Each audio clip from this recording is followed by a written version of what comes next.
Well, there's a unique bond forming on a rural property in the Comox Valley between a Great Dane and a fawn. The young deer is an orphan, and the dog has become its surrogate mother.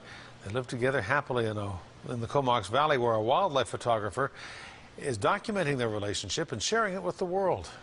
CTV's Gord Kurbis has their story. Usually, Isabel Springett is traveling the globe to get the shots she's after.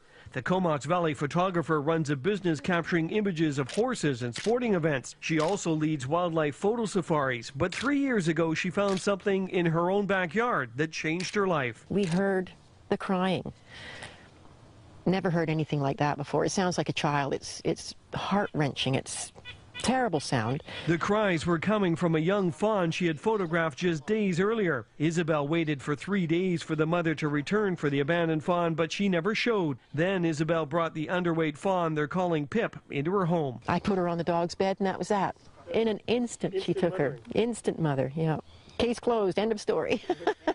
Instantly, her Great Dane, Kate, adopted the fawn, raising it as her own. The two have remained almost inseparable ever since. They have a relationship like nothing I've ever seen.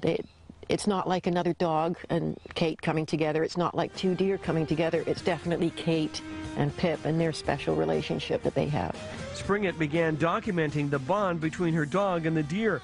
That led to people suggesting she post the photos and videos on YouTube. That's where they were discovered by a U.S. TV show. But suddenly Ellen DeGeneres discovered them and spread it around everywhere, and then it just went crazy. Millions of hits, you know. Then I got a call from Animal Planet, Fuji TV, a couple of other programs in Japan. I can't even remember all the things they've been featured on. Beep, beep, beep, beep. Come on, Pippi! Interest in the unlikely pair has now grown to the point where Isabel and her brother, a Toronto children's author, have created a book, Kate and Pippin, an unlikely love story. We had publishers arguing over who was going to have the book. And we finally got Henry Holt in New York and Penguin of Canada. So that is something I never expected either. So the publishers, like Springett and her brother, know readers love a good animal story. I get so many emails from people saying, I had a terrible day today. I looked at your videos. I feel wonderful now. Thank you so much for doing this. That book should be out in April. Until then, fans of the Fawn and Friend will have to be content with following their ongoing exploits through their Facebook page, Kate and Pip BFF. Gord Kurbis, CTV News in the Comox Valley.